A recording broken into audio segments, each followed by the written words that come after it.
In other words, as we were told during the PhilHealth hearings, cash is fungible, which means that even the earmarked funds are put in the same pot, and it is only through accounting that they will see whether it is actually spent.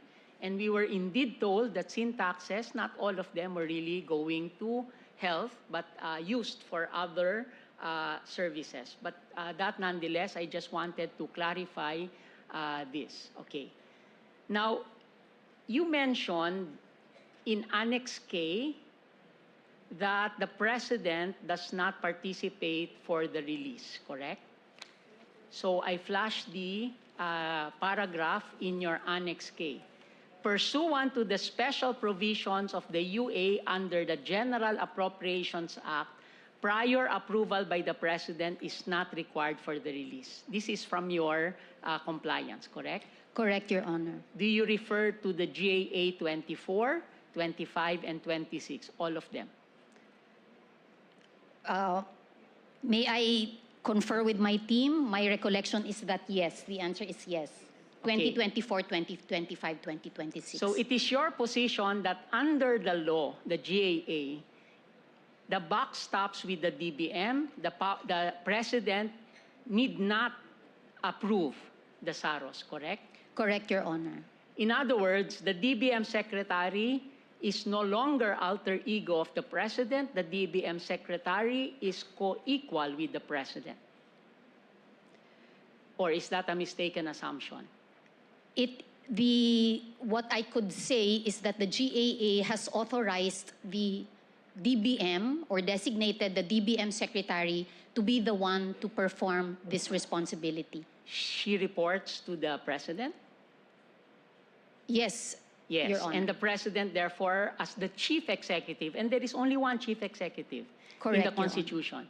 The President can tell the DBM, don't do that, or the DBM Secretary can consult with the President, correct? Correct, Your Honor. And the DBM Secretary is accountable to the President, correct? Correct, Your Honor. Yes. Now, let us look at the 2024 provisions of the GAA on unprogrammed funds.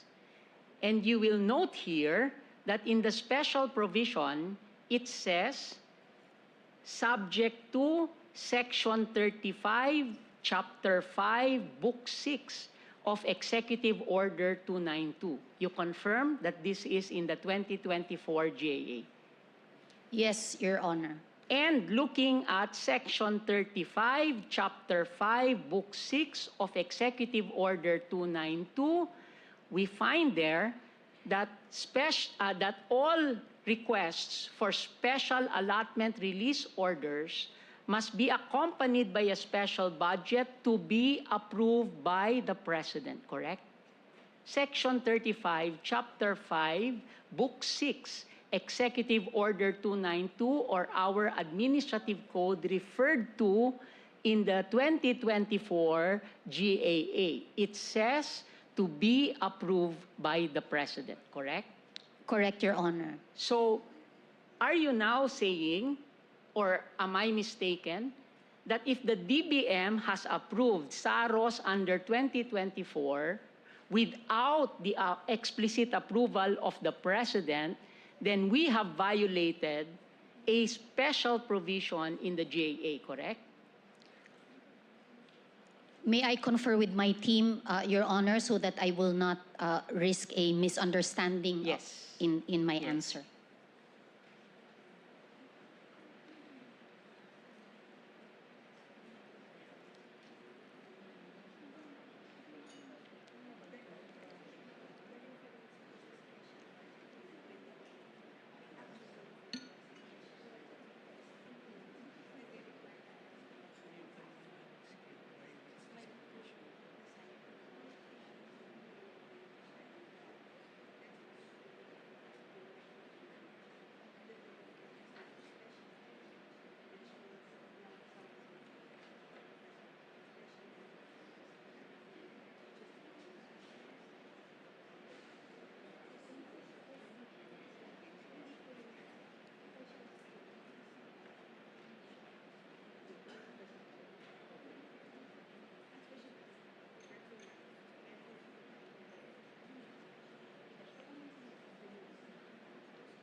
Your Honor, our DBM representative is clarifying that what is referred to in the GAA, in the 2024 GAA, is the presidential approval refers to the special budget request, which is a documentary requirement that happens before the issuance of a SARO. Okay, so in other words, the President approves the special budget request, and then it goes to the DBM Secretary, and the DBM Secretary approves the SARO, correct? Yes, Your And Honor. the DBM Secretary, because she has the approval power, can actually not approve if she wants to, correct? Correct, Your Honor. So, In other words, the DBM Secretary can overrule the President of the Republic of the Philippines, correct? Kasi sabi nyo, mauna si Presidente sa special budget request. I-approve ni President. Pagbaba sa DBM Secretary, because you are saying that the GAA says that it is the DBM Secretary that approves the SARO, the DBM Secretary can say, sandali lang, wag muna. for reasons, Your Honor, so for example, if there are submissions that haven't been received, if that is a correct So it makes sense that the higher authority approves first the conditions before the lower authority approves the entire thing. In other words, the Chief Justice should first approve a travel authority before our Chief of OWAS will actually do the final approval. Okay, in other words, maybe you just covered this in your memoranda. Sufficient it is now to say that Section 35, Chapter 5, Book 6 is referred to as a condition for release in GAA 2024, correct? Correct, Your Honor. It is not reflected anymore in the 2025 and 2026. I was going to that. Now, when we go to the 2025 and 2026, the specific provision is no longer mentioned, correct? Correct, Your Honor. So, does this mean that the GAA 25 and 26 repealed Section 35, Chapter 5, Book 6 of the Admin Code? Not repealed, Your Honor, but if I may suggest to ask, because the DBM representative was trying to clarify on why it was changed in the 2025 and 2026. Yeah, very clear that it was changed in 25 and 26, that the specific mention of Section 35 was removed. And Section 35 contained approval by the President specifically, correct? Correct, Your Honor. Yes. May I confer? What is the status of Section 35 before you confer with the your administrative support? What is the status of Section 35 as law? Does it still exist in 2025 or 2026? Yes, it still exists, Your Can Honor. a specific provision in the administrative code be repealed by the General Appropriations Act? No, Your Honor. Because that would be exactly called a rider, correct? Or yes, Your Honor, an Yes. inappropriate provision. An inappropriate provision, otherwise known as a kind of rider, because it must only appropriate, not repeal existing law, correct? Correct, Your Honor. So therefore, the clause now in 25 and 26, which says, and other relevant budgetary requirements in accordance with applicable laws, rules, and regulations, now also refer to Section 35, Chapter 5, Book 6, Administrative Code, correct? I would say so. I would agree with that statement, Your Honor. So it is possible, therefore, to legally and therefore constitutionally interpret that the President should approve the SAROs issued under unprogrammed funds, correct? Whether explicitly or implicitly, correct?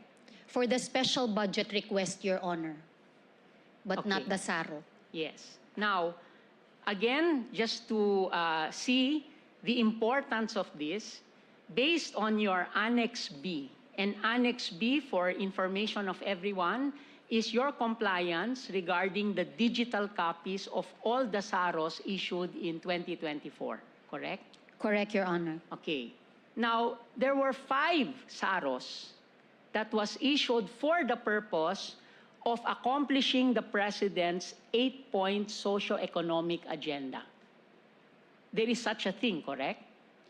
Yes, Your Honor. Yes, the 8-point socio-economic agenda is in the President's Philippine Development Plan 2023 to 2028, correct? Correct, Your Honor. So now we look at, okay, it is a priority because it is in the PDP, correct? Correct, Your Honor. Yes, and unprogrammed funds is merely a standby authority, correct? Correct, Your Honor. And if the 8-point plan in the Philippine Development Plan of 2023 to 2028 is a priority, why is it in the unprogrammed appropriations part of the GAA? Your Honor, I would submit that that goes into the reasoning or the wisdom of the Congress in putting the appropriations in the programmed or unprogrammed. So our president created the NEP. Our president has a Philippine Development Plan 2023 to 2028. Our president has committed to the public, I have 8 points. Sustainable livelihood, green livelihood, all of them, I can show it to you there. I enumerated because I wanted to memorize all of this because it is the plan of the president. That's why I wanted to memorize it, but I could not. And this is all there is. It committed it to the public. Ito yung gagawin ko during my entire term. Yet, instead of the Congress, in its wisdom, instead of putting it in the program, meaning regular, it put it as standby. Is that what you mean? We have to respect the wisdom of Congress, putting it on standby. It is the position of the respondents, Your Honor, that we can actually debate on the soundness or unsoundness of putting certain items. And in fact, the public is already responding and reacting that that is unsound. But it is the humble submission of the respondents and the Solicitor General that this is a political question. Our Constitution defines the separation of powers and in fact has Article 8, Section 1, second paragraph, has a modification on separation of powers. Grave abuse of discretion, meaning irrationality, can be corrected by judicial review. But let us continue and let us just see what exactly were these SAROs. Page 141 of your submission is a SARO issued November 11, 2024, amounting to 12 billion released. Page 155 is another SARO for purposes of release for the President's priority, 69.9 billion, almost 70. Page 210, 3 billion. Page 215, 9.9 billion. And 228, 51 billion. Now, just to see, let's look at the highest release under for the President's priority. This is page 155 of your submission. Here is the SARO. And if you look at the SARO, the funding source is SAGIP under unprogrammed funds. You agree? Funding source, unprogrammed, SAGIP, correct? the source of fund is the item in the Yes. appropriation, Yes. Your Honor. Yes. No, not appropriation, unprogrammed appropriation. Yes, Your There Honor. is an item there called strengthening assistance for government infrastructure and social projects, correct? That is correct, Your Honor. Now, reading it, it seems everything. Government infrastructure and social projects. That means everything, correct? It means assistance for government and infrastructure social programs. Yes, that's everything. What else is not infrastructure and social program? Education is social, everything else, correct? And that is a lump sum, correct?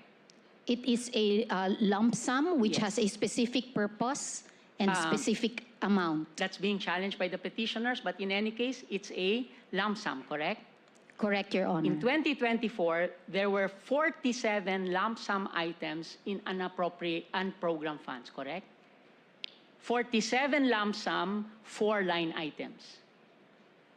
I do not have that detail now, Your Honor. In 2025, there were 25 lump sums, no line items.